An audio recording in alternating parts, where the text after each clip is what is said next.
Mi nombre es Lyndon Ashford y durante 23 años mi familia creyó que había renunciado a West Point, a la disciplina, a la ambición, a sus ojos me había alejado del legado familiar y caído en la mediocridad. Nunca preguntaron qué había hecho en su lugar, nunca quisieron saberlo realmente. En cada cena festiva, los ascensos militares de mi hermana menor Karen eran brindados con el mismo orgullo que solían reservar para las placas de jubilación de mi padre. Mientras tanto, yo traía postre comprado en la tienda porque nadie me pidió nunca que contribuyera con más. Una vez mi primo se inclinó y susurró: «Es tan dulce que todavía vengas». Acababa de regresar de una misión diplomática clasificada en Ankura, pero para ellos, yo era el fracaso con buenos modales.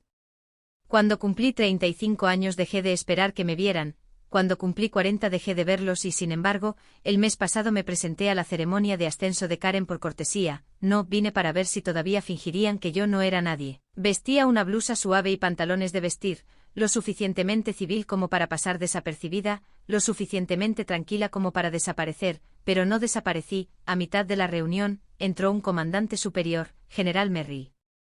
Su mirada recorrió la sala y se posó en mí, se puso rígido, hizo una pausa y luego saludó. «Señora», dijo con claridad y formalidad, «General Consejera Ashford, es un honor», y así, la sala quedó en silencio, no por Karen, no por mi padre, por mí.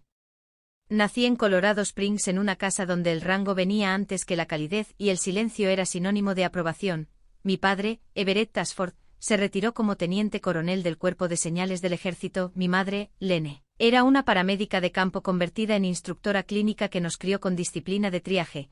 Primero se lidiaba con la hemorragia, los sentimientos, después, nuestras vidas giraban alrededor de Fort Carson como lunas orbitando una estrella fría. En la mesa hablábamos con acrónimos, ROC-MOSEC.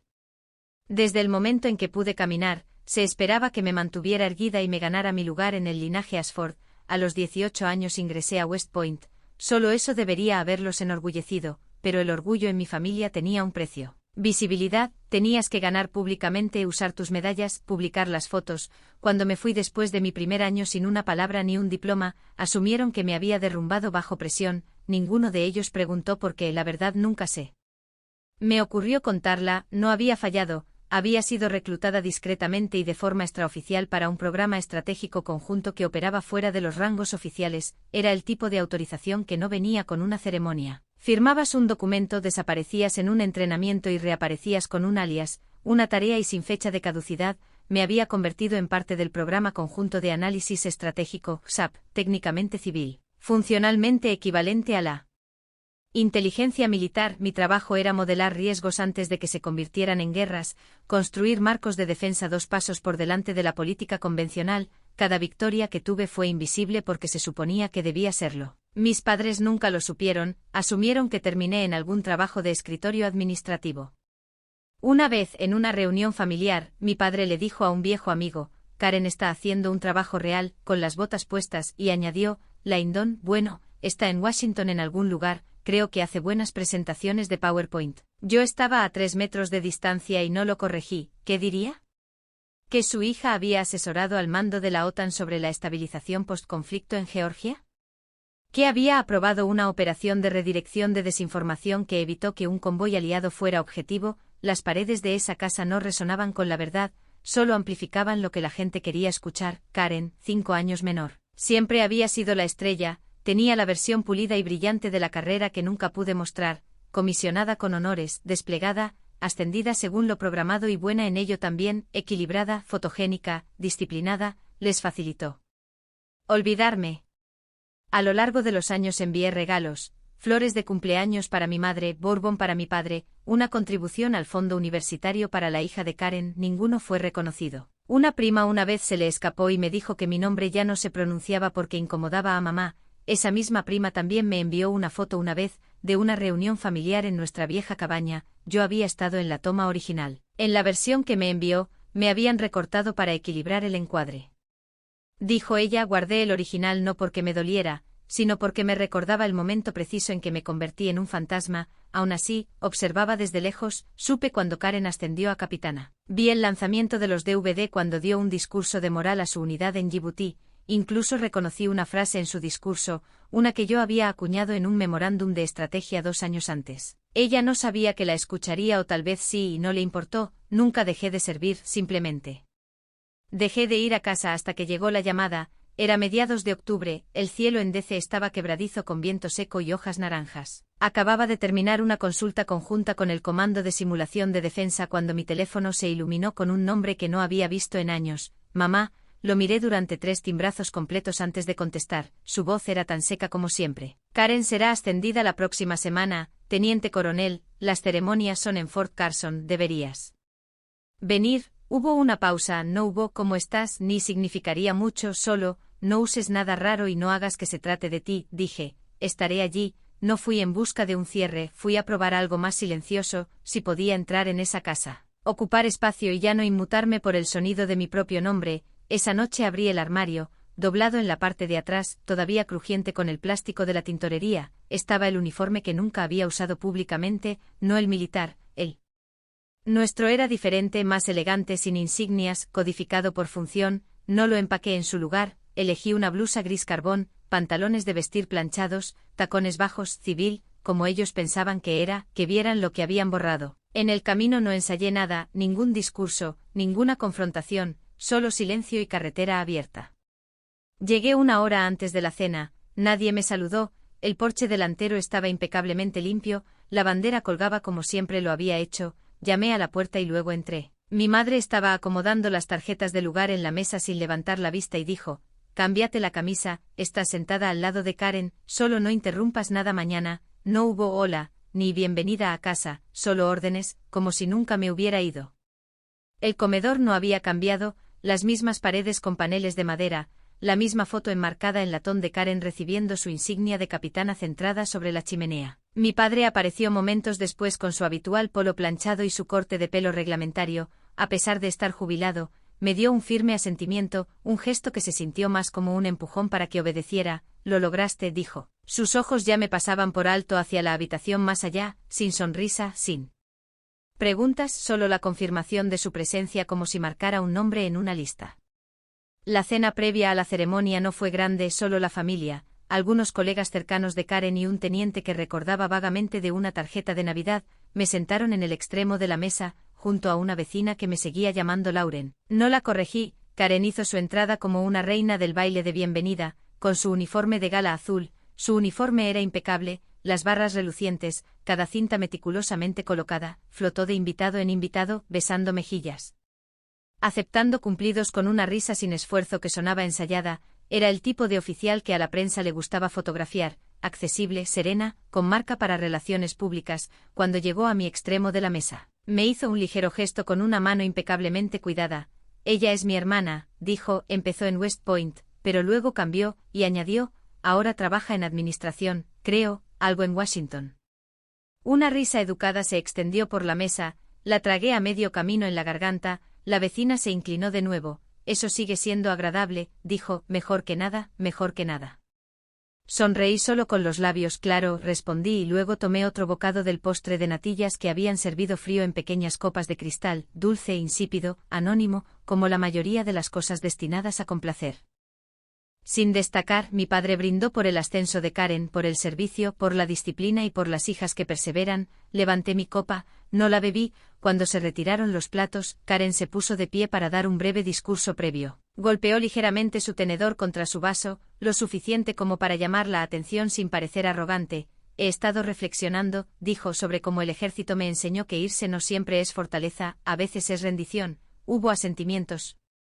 Algunas risas, un tío aplaudió suavemente. El mensaje no era sutil, era un disparo de advertencia disfrazado de perspicacia, y tenía mi nombre grabado debajo de la superficie. No dije nada. He descubierto a lo largo de los años que el silencio, cuando se usa correctamente, se convierte en armadura. Después de la cena, mientras los invitados se mezclaban cerca de los retratos del pasillo, me adentré en la sala de estar. Las paredes seguían siendo un santuario del legado, grabados enmarcados de la unidad de mi padre en Alemania, Karen en su primer conjunto de fatigas radiante bajo un cielo desértico, incluso mi madre joven y delgada vendando la pierna de un soldado en alguna Polaroid vintage en blanco y negro. Ni una sola foto mía después de 2002. Incluso un marco tenía un espacio vacío donde recordaba haber estado. Conocía la imagen original, todavía tenía una copia, me habían editado para centrar la toma. alguien me dijo una vez que no los culpaba, los fantasmas no deben estorbar el fondo. Afuera el viento había aumentado, salí al porche dejando que la puerta se cerrara detrás de mí sin hacer ruido, el aire era fresco, seco, en algún lugar más allá de los árboles, una banda de música ensayaba notas agudas que se desvanecían en él. Silencio como pensamientos inacabados, me senté en el escalón superior, con los codos en las rodillas, observando cómo las luces de la calle del vecindario se encendían una por una, detrás de mí. Las ventanas brillaban con una risa a la que nunca me habían invitado a compartir. Mañana me sentaría en silencio, dejaría que Karen brillara, aplaudiría en los lugares correctos, desaparecería cuando se esperara. Pero había algo que ni ella ni nadie más sabía.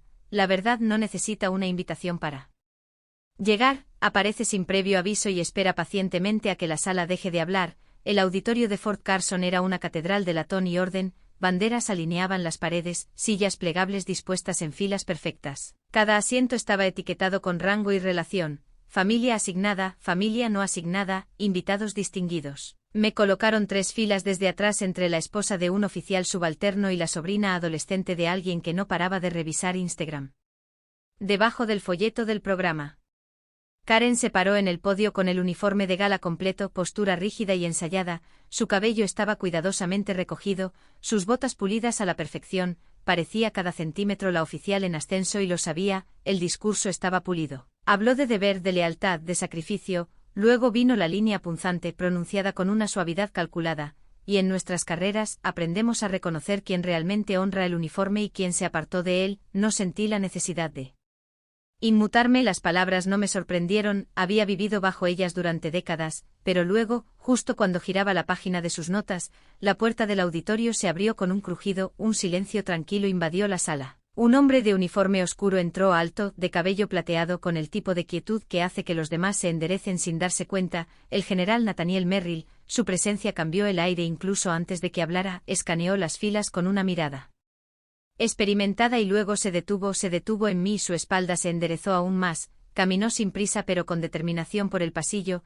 sus botas golpearon el suelo con una precisión que esculpió el silencio a su paso. Cuando llegó a mi fila, hizo una pausa y luego, a la vista de toda la audiencia, levantó la mano y ofreció un saludo nítido y formal. Señora, dijo lo suficientemente alto como para que se oyera, general consejera Ashford, es un honor verla de nuevo.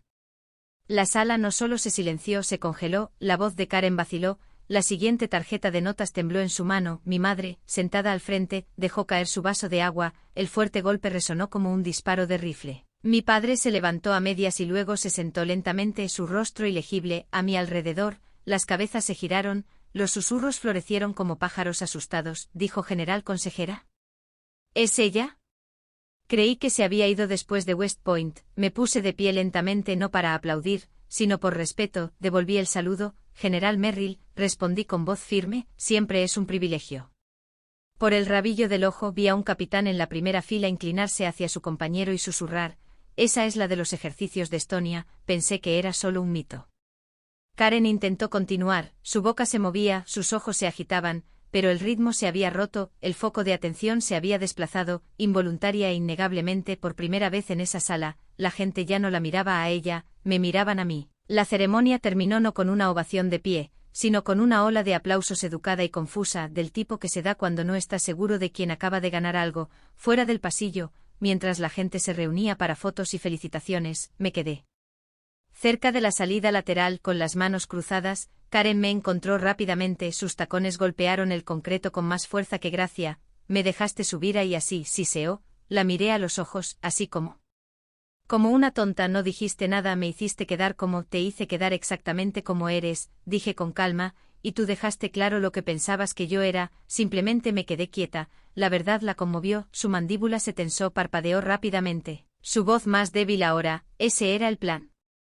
Humillarme, quitarme mi momento. Si tu verdad solo existe cuando estoy en silencio, dije, entonces nunca fue tuya para empezar. No esperé su respuesta, me di la vuelta y me alejé, mis pasos sin prisa, mis manos firmes. Detrás de mí sentí el peso de una sala tratando de reasignar sus suposiciones, todavía clasificando qué versión de mí creer, que se esfuercen. Habían pasado 20 años borrándome de la historia, era justo que se tomaran un momento para releer el final. Esa noche regresé a los cuarteles de invitados de la base Base Gubernamental Estándar. sábanas rígidas y una lámpara que zumbaba débilmente al encenderla. Sobre el escritorio había un sobremanila, sin nombre, sin sello, simplemente allí esperando. Dentro había un escaneo impreso de un correo electrónico anónimo con fecha de 2 años antes. Acusaba a El Ashford de autorizar una operación no registrada en Yemen que había provocado bajas civiles. El lenguaje era preciso, demasiado preciso. Reconocí la frase casi palabra por palabra de un informe clasificado posterior a la acción que una vez revisé en Bruselas. Ese informe solo había pasado por 3 personas, una de ellas era Karen. Mis dedos se enfriaron en el momento del correo electrónico. Me habían metido en una breve auditoría interna, nada se pegó, el sistema lo atribuyó a la detección de anomalías, pero ahora, sosteniendo la evidencia, vi que el humo no se había desvanecido, se había dejado a fuego lento.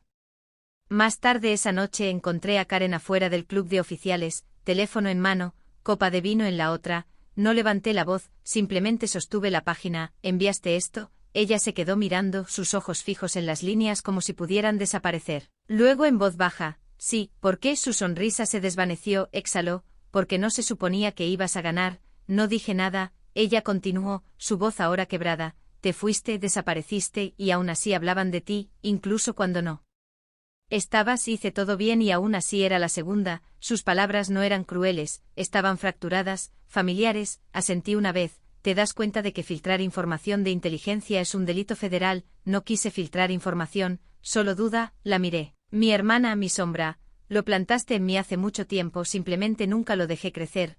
A la mañana siguiente presenté una solicitud para liderar la investigación interna de la brecha. No era protocolo, pero todavía tenía autorización de reserva bajo el GSAP. Lo más importante, tenía una razón que nadie más tenía. Esta vez el fuego había comenzado en mi casa. El general Merrill lo aprobó sin dudarlo. Límpialo, dijo, y no te contengas. El grupo de trabajo era pequeño. Yo, 2 oficiales de ciberseguridad y 3 personas con las que nunca imaginé que volvería a trabajar. Mi padre, mi madre y Karen. Mi padre revisó los datos de comunicaciones heredados. Su acceso post-jubilación todavía era válido. Mi madre ayudó con la forense. Su vieja atención al detalle de paramédica ahora se volcaba en los metadatos. A Karen se le asignó escanear vulnerabilidades del sistema, una simetría incómoda dado el correo electrónico que ella había enviado una vez. La sala estaba fría, las conversaciones eran concisas, las miradas desviadas, pero trabajamos. A los 3 días, nuestra IA detectó un troyano latente incrustado en un archivo de logística de 2017. Nunca había sido activado hasta que alguien accedió a él a través de un servidor de canal trasero. Ese alguien, según los registros, había usado las credenciales de Karen 2 noches antes de la ceremonia de ascenso. Ella no había tenido la intención de activarlo, pero la imprudencia tuvo consecuencias. Cuando la confronté no lo negó, solo quería correr la cortina, dijo, no sabía que había bombas detrás. No la regañé, no me jacté, simplemente dije, tú encendiste la cerilla, pero yo apagaré el fuego. Ella asintió con los ojos bajos. Esa noche revisé el parche final del sistema. La brecha estaba sellada, pero algunas heridas tardan más. 2 semanas después, me paré detrás del podio en una cumbre de estrategia regional en DC, sin rango en mi cuello, solo una placa con el nombre que decía, Lyndon Ashford, asesora principal GSAP. Mi presentación fue sobre el modelado de conflictos asimétricos, pero terminé con una historia, una que nunca había contado en público, sobre una noche en Alepo, una elección que salvó un pueblo pero me costó una medalla. Hice la llamada, dije, porque había niños adentro y lo haría de nuevo. En la segunda fila, Karen estaba sentada con su uniforme completo, no parpadeó, no se movió. Cuando bajé, le entregué el micrófono, ella se aclaró la garganta. Una vez creí que la visibilidad significaba valor, pero he aprendido que algunos de los más fuertes entre nosotros son aquellos que nunca vemos venir. Esa noche nuestra familia se tomó una nueva foto, esta vez con todos en el encuadre, sin ediciones, sin recortes. Más tarde Karen me entregó un pastel en una caja simple, de chocolate con letras azules sencillas. Hermana, líder, no más fantasma, y por primera vez en años, no me sentí como una visitante en mi propia casa.